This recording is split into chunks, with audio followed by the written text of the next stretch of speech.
we wanted to inject something in this. This list keeps getting pushed around. We wanted to inject in API paths and conventions.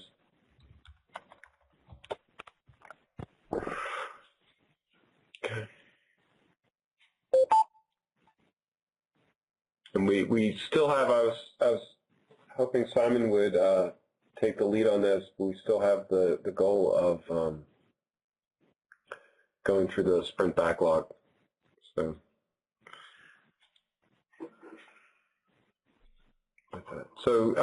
Adam, do you want to go do the OBS? This has been on the top of the list for a while, so I figured throw it to you first. Yeah, okay.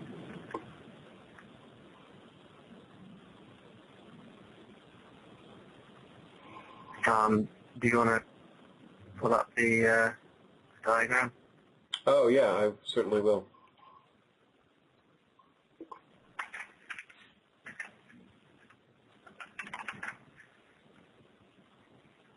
I think I clicked the wrong link. No? Trello card. All right. That brought me to a Trello card. Huh.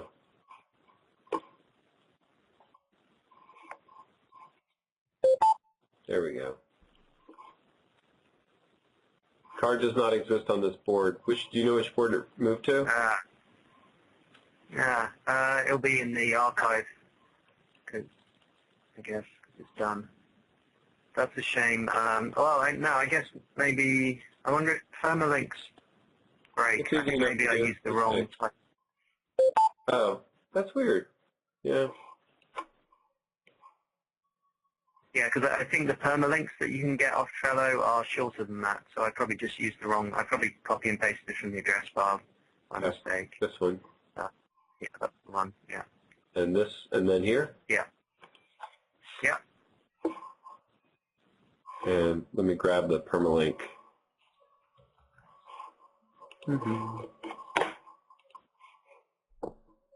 Actually, I've just had an idea. There's a version of this on speakerdeck.com, which, no, it doesn't matter. So this kind of looks scary. Can everyone see that okay? Is it worth kind of full screening it and maybe zooming in a fraction? Sure. I have a camera angle that I'm trying to preserve, but Oh, right. Okay. Yeah. Oh, no, that's fine. But that should cover it. I mean, okay, cool. So each of the green boxes, the open build service. So for anyone who doesn't know, a project in the context of the open build service is basically a list of packages, the various sources for the package, and then various metadata, and then any resulting binaries that get built by the build service worker farm. So each of those blue boxes is a collection of packages, and likewise for the green boxes. Blue ones are staging projects. You can see the legend at the bottom right corner, and the green are the stable ones. And then the pink ones represent Git repositories. Yeah, either a single Git repository or more often in this diagram a collection of Git repositories, but that should be obvious from the text inside them. So this shows the workflow that we designed in our team meeting a while ago, back in December, I think, for how the source code makes its way into the build service projects on a continuing basis, and from there goes through the whole CI and testing cycle and eventually ends up in a product. So at the bottom left kind of section of the diagram is where all the Chef and Crowbar packaging happens, and then the top left is where all the OpenStack packaging happens, and then you can see that kind of roughly, well, basically in the middle of the diagram is where they get merged into a single project. That white box in the middle that says OBS ISVC Eclair 2.0 staging, and then from there we do some extra final integration tests, smoke tests and tempest as a final gate, and then that becomes a sort of, well, notionally a product, although it won't be our enterprise product, but it will be something in the build service that is kind of similar to what the enterprise product will be. So in between the various boxes, you can see some gates, which we haven't implemented all of them yet, but that's roughly the plan. And then there are also there's some text showing what some of the arrows mean. So the build service has different ways of flowing changes, deltas, between packages in different projects. So, for example, if you look at there's the lowest blue box on the diagram is OBS Systems Management Crowbar 2.0 staging. So that's where all the Crowbar packages are. Well, that's stuff goes directly from the GitHub repositories into that, and then we have a kind of copy of that, which is just the green box just to the right, which is the more stable version of that.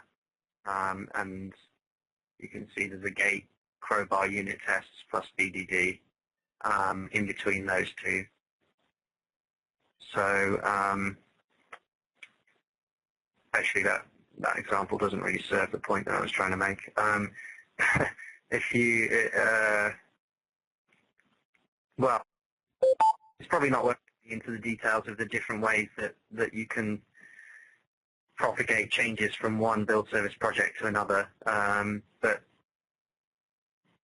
it suffice to say it's kind of like a file system in a way that you can copy changes from one place to another, or you can kind of symbolically link packages from one project to another, and there's some other options as well, and they have slightly different semantics, but it's a sophisticated range of ways of moving stuff between the different boxes, and the labels, which you'll see labels like link pack, submit rec, aggregate pack.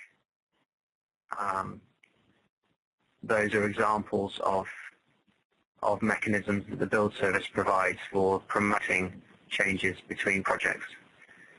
So it's pretty sophisticated. Obviously, yeah, we use the build service for building all our products, so it's we have very good knowledge of how it all works, and we've had a lot of internal discussions over the last, I guess, 6 months or more about how to do this, and this is the final product. Okay. I had a couple questions, but I'll hold them for if other people have some too. Oh, I have some too, but I can do the same. The main question is, how do you consume it? So there are different options. I mean, one is that the lowest green box on the diagram is where the stable version of all the Crowbar packages live, and not just that, but all the dependencies of Crowbar as well. So those packages are available. Every build service project, it builds the binaries, and then those binaries are accessible via an online repository. So you can just do a simple zipper add repository and then install from there. All the normal mechanisms for dealing with repositories are available, just in the same way that you have PPAs on Ubuntu. So that's one way of consuming them. The other way is that from that green box, you see the arrow going upwards to the where it gets merged with a project that also contains Grizzly. At that stage, or at least at the stage of the farmost box to the right, we haven't yet, but the intention is to set up automatic building of ISOs from that project. So that's another consumable that will become available, is just an ISO with all the packages in. Can you consume the, sorry, I forget the color, not the pink, not the green, the other one, purple, I guess. Yeah, yeah. I mean, all these are available. The entire diagram is representing stuff that's out in the open, and they're all available in the same, using the same mechanisms. Right. Okay. It's just pointing to the right region. Okay. Yeah, so you can browse through these just by going to build.opensuse.org, and then just go to the whichever project you want to take a look at, and you can browse around and see all the spec files and sources and binaries and build logs and so on. It's all there. So, sorry, I feel as if I'm driving the conversation. I'm happy to stop. They're good questions, Andy. I guess my concern would be, what's the workflow when one of the gates fails? What's the expectation around who's investigating the issue? How is it propagated? Presumably, sorry, go ahead. Yeah, well, I mean, the answer to that depends on very much on which gate you're talking about, because different gates work in different ways. And we haven't even implemented all of them yet. In fact, trying to think which ones we have implemented. Well, Victor's work is kind of represented on this diagram by the gate at the very bottom. But the intention, yeah, and there's only one other gate for Crowbar stuff here, and the intention is for that to be run by Jenkins, but we haven't set that up yet. Okay. So when you consider these gates, where's the pull request? Because I mean, I guess somewhere in here you have check-in. Are you distinguishing between check-ins and a pull request? Yeah, I mean the two bottommost boxes are represent the GitHub repositories. Okay. So that, I mean, it's not a very scientific diagram in terms of that mechanism. This diagram is more concerned with the build service, the flow within the build service. Doesn't really try and accurately represent what happens with the Git side of things. Okay. It's kind of what happens after all the Git work has been done. That makes sense. And that's I was trying to rationalize the whole gate process, and what you mean here with a gate is separate from that. It's actually it must pass a post pull checks in order to make it to the next level of the repositories, the build repositories, right? Yeah. This is basically flow of output, not gating into trunk, which is what you were saying. So from that perspective, there's work to the left of these boxes where there's individual branches are merged. No, I see it. Actually, there is a gate between the two pink boxes, and that represents the pull request model. Yeah, the pull request and the automation that Victor set up. Right. I mean, so it's a very kind of woolly representation that, like I said, the diagram it's not really concerned with focusing on that. Okay, and then my other question is, if there's an issue on the integrated product, the middle right, then to fix that is going to require going all the way to the left and working through the stage gates Is that correct? Is there any way to bypass the gates to fix something on the aggregated product? I mean, there's nothing to stop you committing directly to any of these, assuming that your OBS login has sufficient permissions. Okay. So we have the option of bypassing it. Whether or not that's a good idea, is a kind of case-by-case discussion, I guess. Right. I'm not sure it matters. It seems like the latter integrated products, the only way you can affect those changes is by passing the gates of the standalone products, which I think is fine. But there's a level of interplay between them that we probably need to recognize. For sure, and that was one of the discussions we've already had, is do we need all these layers or is it overkill? And my feeling is that there might be one or two areas where it might be overkill, but we can easily remove chunks of the diagram if we need to. And I think there are some good reasons for having a lot of them there as it is. I mean, so for example, the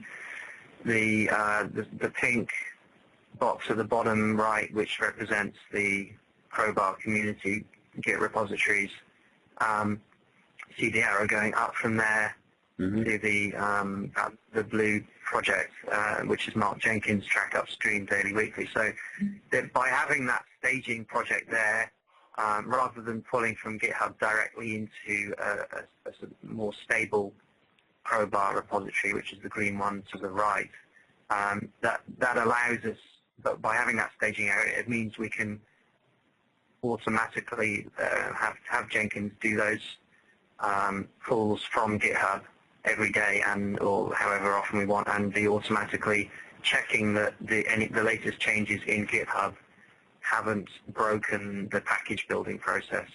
So essentially that blue box is kind of a staging box, is there to test whether the packages build, and then the green box to the right of it is to test whether those packages actually work. So you're kind of splitting up the number of things that could potentially go wrong and automating testing of the bits which can be automated. So being able to distinguish between something broke the building of this package versus something broke the behavior of this package is, I think, useful, and that's something we did for SUSE Cloud 1.0, and it helped a lot. Cool. So we have the same two-phase approach in the upper part of the diagram for OpenStack as well. Okay, and then I don't mean to drag this out too much, but for you testing the OpenStack packages, does that involve? Do you have basically a Crowbar infrastructure to run that test and test Tempest, or is it using DevStack? What's your framework for actually exercising the bits for packaging for a gate? Yeah, Crowbar is certainly used. The gate on the far right of the diagram labeled MK Cloud and Tempest. MK Cloud is our kind of version of the DevTools smoke tests, which does something fairly similar, I think. But it's just effectively a bunch of shell scripts that invoke. You use the Crowbar API to set up a basic cloud and do some simple tests with it. So yeah, we are definitely using Crowbar for testing the OpenStack stuff. We have unit tests running in Jenkins as well, which is the gate sort of near the top left. And I think that's all we're doing. We're not. I mean, we have Valson got DevStack working on OpenSUSE, but I don't think that's not part of the CI process yet. And I'm not sure whether it will be. We do something similar, and we can probably leverage each other's work with this, where we use the Crowbar APIs to deploy an OpenStack deployment, run through Tempest, put a series of tests in there, and it's more exhaustive than what the DevStack would do, and I think it's a better investment for us. For sure, yeah. Cool. And we have a Trello card for that unification of those, although there is something to be said for having two different sets of automated smoke tests, because, I remember the race condition that we discovered in, by the way the MK Cloud works. I think it was probably about 6 months ago now, where we discovered that the Crowbar API didn't have all the locking that it could have done, so there was a timing issue in the way that smoke test was run. But it might be better to unify and then have everyone work on enriching a single smoke test suite rather than having two separate frameworks. Right, that makes sense. In the long term. Okay. Cool.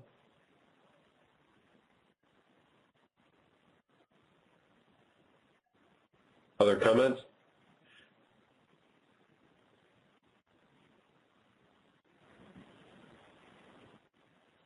Cool. This is really helpful, Adam. Thank you. I'm glad we got walked through it. I'm hoping we're getting closer to getting Jenkins, the Travis server consistent and working, even as we're breaking all the install pieces. But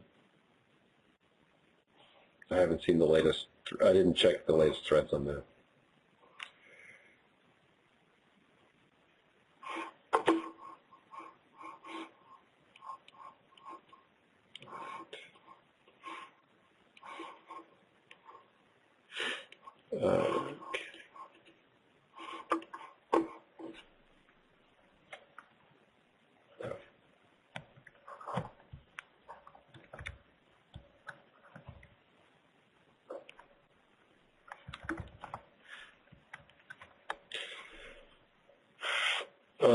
Boy.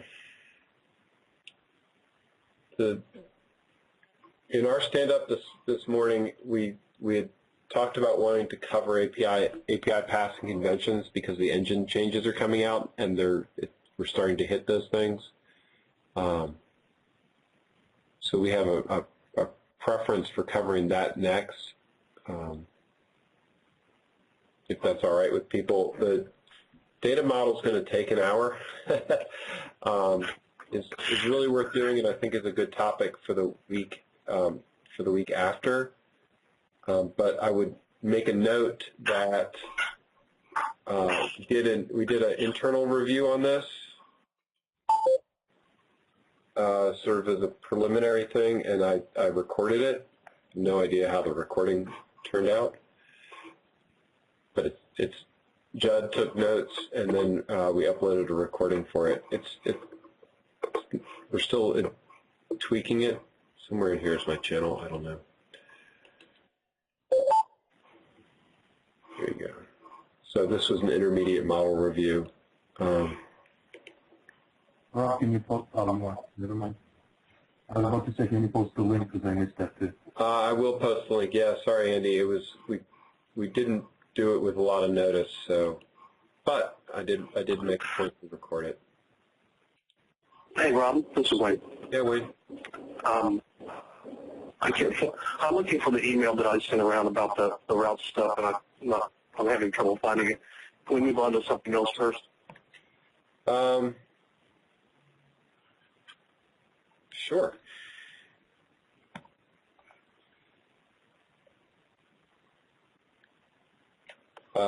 Actually, the thing that I would talk about is there's a couple of API passing conventions that we can nail out while you work on the routes pieces. As we're from points of order. Yeah. So the note is strength. Is this the right strength?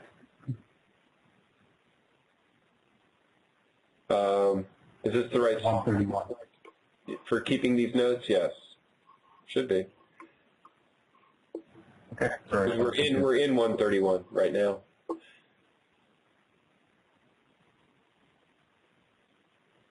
Okay, sorry. You No bet. worries.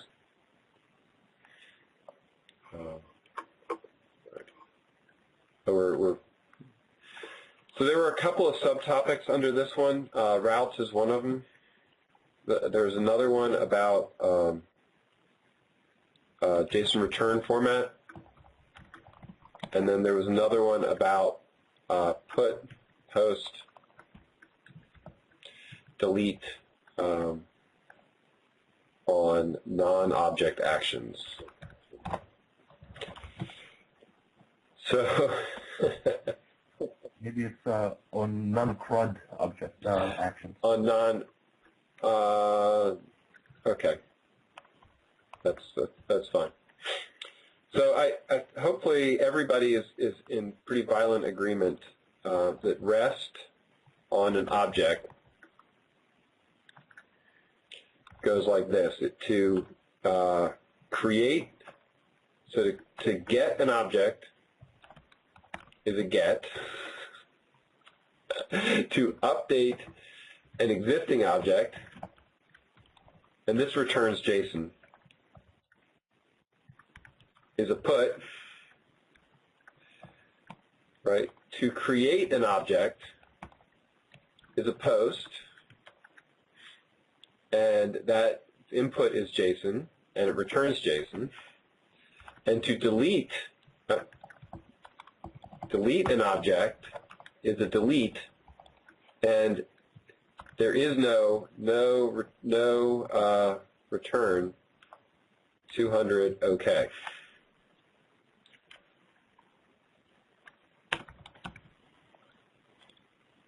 It's really no body is what you would say. So this is no input body, JSON output, in, out. And then there's an additional comment on this. It's allowable to only submit changed fields. Oh, and Well, yes. this is Dave Patterson. Yep.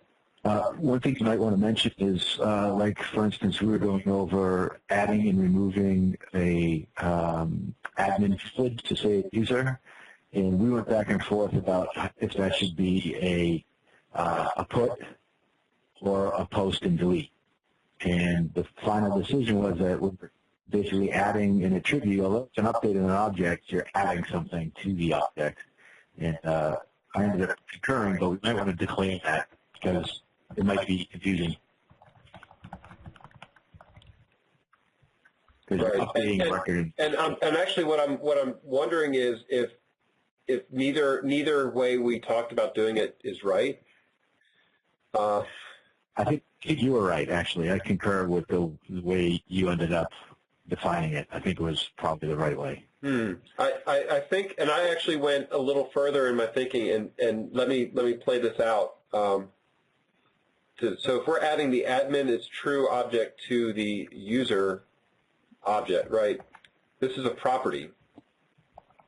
So the user, if I did a get user, it's going to get a JSON blob. It's going to get JSON with a admin equals false value, right?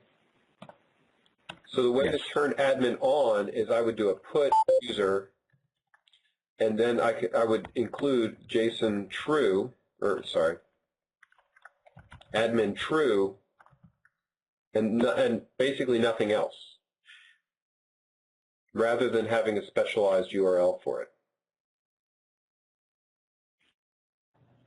Hey, Rob, I just sent you a quick little link. Don't forget IDs when you're talking about a specific object. Right, and so we need to talk about pathing a little bit, but the idea would be that your URL would include the ID of the object. Right, and so there's an assumption here, if ID included in body,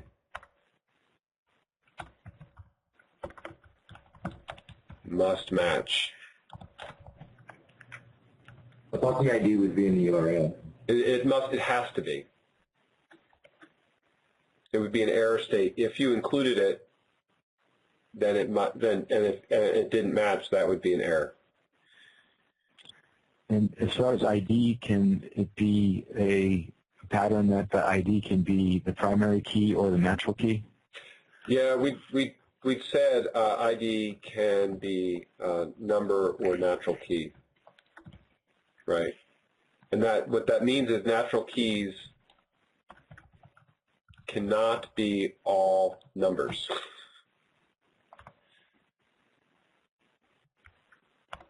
So they must fail the regex 0 to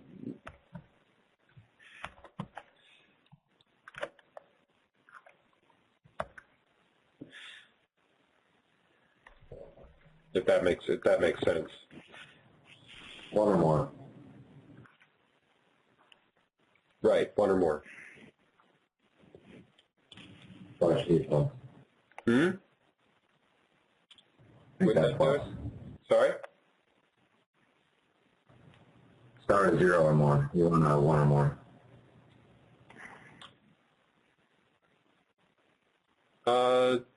Zeros are allowed. Never mind. I'm being nitpicky. Zeros are illegal. ID in IDs. Never mind. I'm being nitpicky. Right holding. Okay.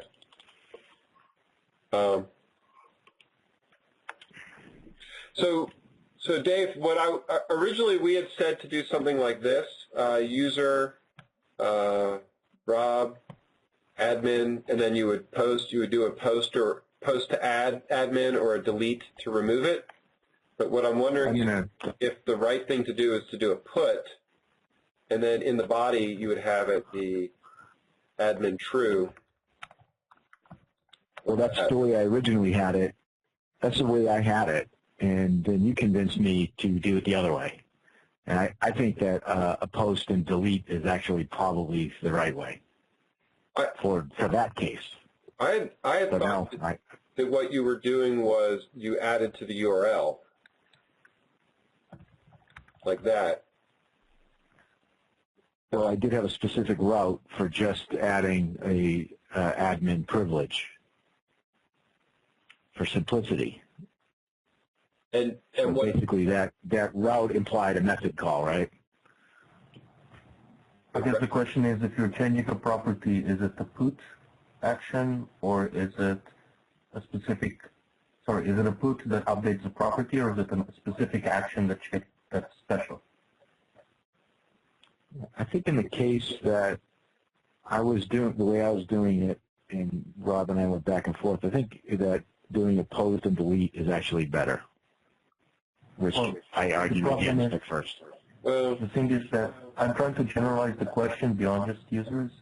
These are other, so there's two cases that we're talking about, which is invoking a method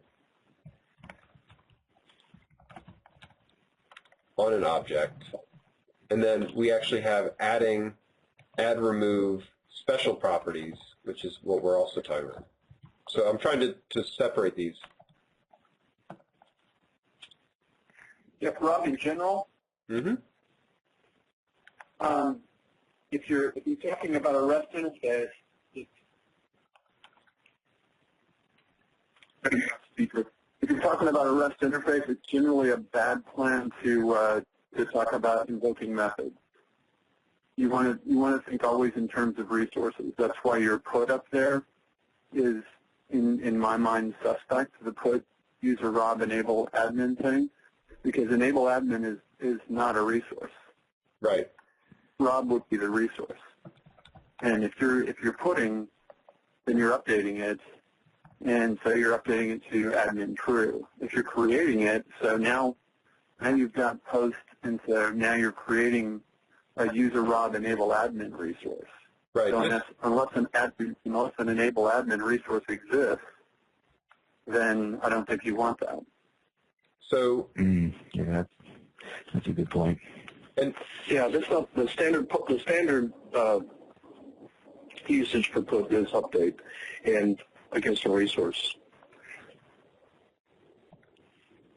So there were three. There ultimately looked like there were three ways that we had discussed on this, which was put user Rob, sorry, now I've put them all in here and back and forth, but admin true. So this one to me is the most CRUD REST approach to changing a property. The post enable disable struck me as the invoking a method on a resource would use a post. Yeah, that's always create. Start down that. The issue is, as soon as you start down that path, then you break the universal interface. And the universal interface is one of the things that's key to REST, and making it scale and making it cacheable and all the other RESty properties. So, in my mind, you just don't want to go there. Rob is the ID for Jim. Well, Rob is not the ID. Rob is the resource. You've got a user resource, and it's the Rob user resource. And to make it more complex, I'm a little bit of a purist, and so in my mind, you put the whole representation in there. So you do a get of user Rob, you get all the JSON back, you go in, you change the property that you want to change, and then you put the whole thing back if you're doing an update. So that's something to discuss. I'm okay with that. I like the brevity of just changing the one thing you want changed, but yeah, I thought of it as like a switch, right? So the way I ended up seeing this was more, and this example is we're using it because it was the one that sort of sparked this, although there's lots of other cases we had with networking where we were adding an IP address or things like that. And hey, Rob, I think I'm siding with Wayne. There's huge echo, by the way. Maybe to achieve what kind of a middle path between what Wayne is saying and what you're saying, REST does have the concept of sub-resources. So if you... That wasn't me. Oh, sorry. Who was the purist? I think that's Ward. It's Ward, Andy. Ward. Oh, sorry. Or the other W. I'm learning the name, the voices. So if you look at the OpenStack APIs, for example, there's a concept of the main resource and sub-resources behind it. So if you're posting to the main resource, then you should post the whole JSON updated as needed. Some resources might opt for whatever reason, for example, in the network case where the whole resource is big and complex, then we can selectively expose sub-resources where you can post the full JSON just for the sub-resource within the parent. Right, so in the network case, if you just want to update one subnet out of the whole network configuration, then you would identify the network, identify the subnet, and just post the subnet relevant pieces to that URL. So in the case of user, we could say... The subnet's resource, right? Sorry, say that again? So you post the updated piece to the URL for the subnet's resource. Yeah, which potentially includes both the network ID and the subnet ID, or whatever, sub-resource ID. Right, and that's kind of like Adam's collection thing, So, and I don't have a problem with that as long as the URL always designates a resource, whether it's a collection resource or an item in that collection, and as long as you're always posting the whole state of the resource. So if we map it back to the user and admin, I totally agree with it. If we map it to the user and admin case, then we could say user Rob admin, and you could post into there a simple true or false to set that particular property. As a special case for admin if you don't want to post the whole thing back. Right, or roles if admin is just a role. Now, when you say you want to post the entire JSON back, what if it's a giant object graph? You want Well, you've probably made a mistake in your design then. That's why you need to design it as sub-resources where you can access smaller object graphs that are meaningful. Let me. This is Wayne. I'd like to break in a second. You keep talking about all these uses of posts. If you're going to invoke a method to make a user an admin, it would be a post. Because that's an update, and that doesn't violate people's expectations. Well, that's the way I originally had it, and then there was some discussion, and I actually got convinced of doing it the other way. Well, this Now I don't know. the hybriding I had trouble with was the additional method. That enable admin as a method would not be a put to me. It should be a post. Okay. So sorry, a quick point of order. We have about 10 minutes left. Right. Yeah, I think we need maybe a sub-talk on this. What I'd hope is we could take it to the mailing list a little bit, and maybe Yeah, sounds good. that would let us flesh out some examples.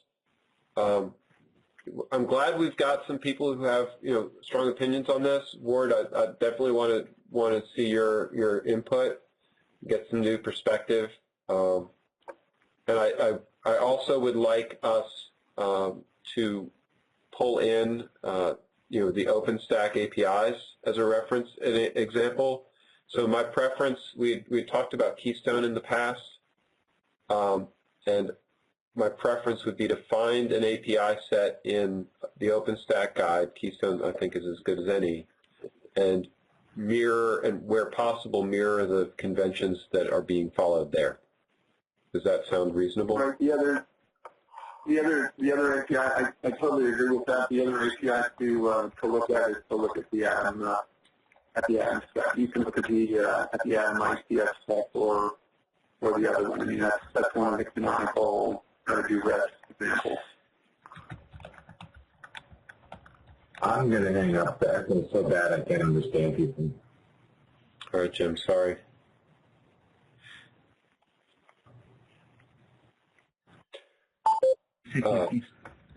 Keystone follows the standards of the OpenStack API in general. So OpenStack API is good enough. That sounds good. Yeah.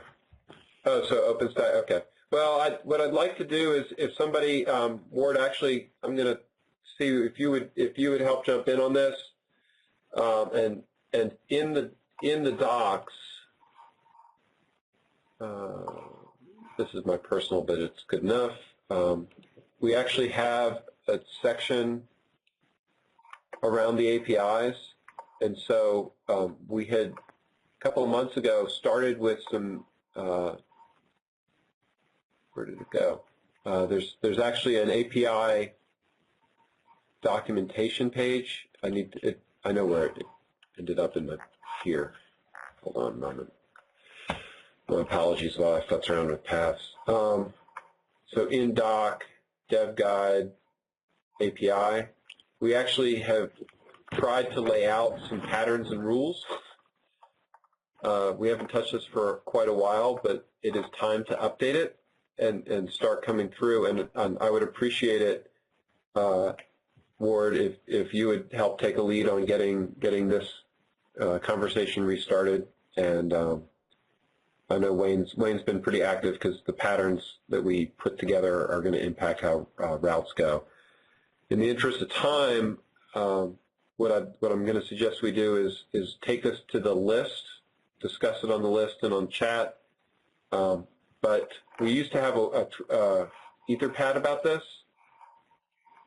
and let me see if I can find it, and then we can just use the Etherpad for it.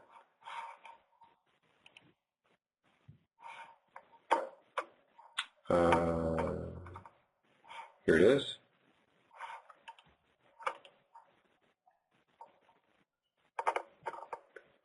I believe all of these things made it into Yike. I can't tell easily. All right. So I'm not going to try and do this live, but I'm going to take the link and Ward, Wayne, you guys want to help lead a conversation for us? Sure. Thank you.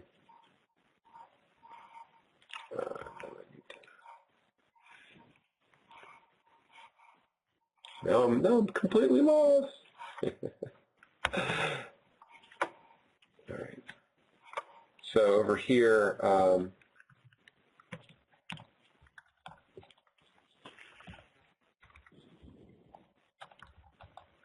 okay. So what I'm hoping is this document will be the discussion source, and then I'd like to see that our canonical source of truth be moved to here. Sorry for jumping around the pages so much.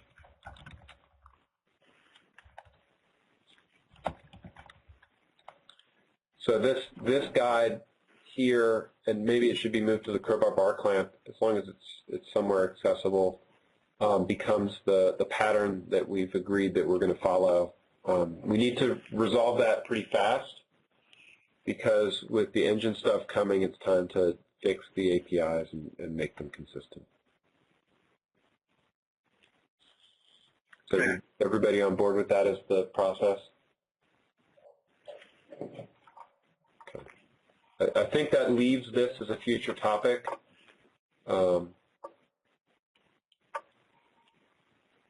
This, I think, is going to be, we need to do the model reviews next, so that's going to be here, and probably these two things will go together. And that'll be our topic for next week. Oh, I'm sorry, not next week. It would end up being 2 weeks. If we need an intermediate session, let's talk about that on the list and potentially schedule one. Next week is hard for me because I'm traveling for the OpenStack board meeting. So if people want to do it without me, that's fine. I'd be happy for that. Hey, Rob. I thought we were going to have an extra session around the review of the ship-ready list. Adam, I'm glad you brought that up. We are, and that needs to be scheduled. Simon had taken on the scheduling of that, and so I did not try to jump in and do that. What I would suggest we do is try and bring Simon back into the loop on that and have it be his lead. But we don't have to. Okay. We don't have to keep waiting either. When somebody says they're going to schedule something, I try not to jump in and do it anyway. Right. From our perspective, this is a pretty urgent thing because it affects our whole planning. I completely understand. Let's do this. Let's tentatively schedule it for Friday at 10. If that's all right with you, that timing work? It works for me. Millie, are you on? And Ralph? Yes, I am. Works perfectly. Thanks. Okay. So let me add it to the calendar. I'm not sure Simon will be back by then.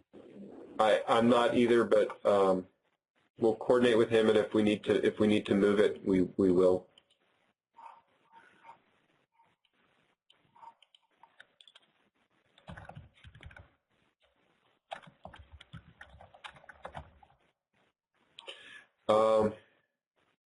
I guess what we're going to stick to Join Me for now. We have a problem where Join Me doesn't. I can't lead Join Me meetings from inside of Dell, but I can do this from home. I mean, the audience is going to be small enough that we could use a Google Hangout if that's easier. No, it's confusing. Let's stick to Join Me for now. Okay.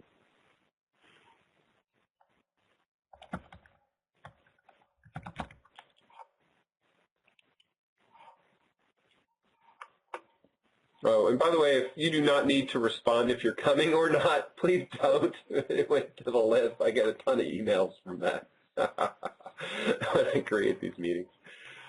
All right. It was the backlog. Just mark the invite as no response required. Where do I mark that? I'll look for it. Okay. If I could find it, I would happily do it. All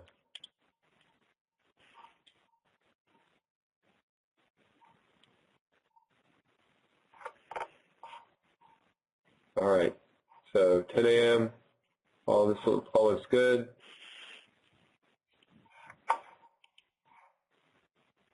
Okay.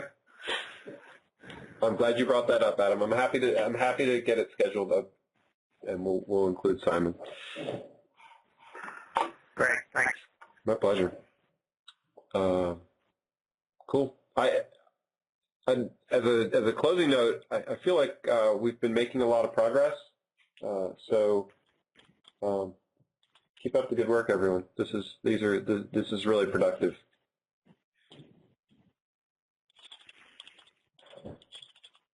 And with that, I will talk to everybody on Friday. See you on the list.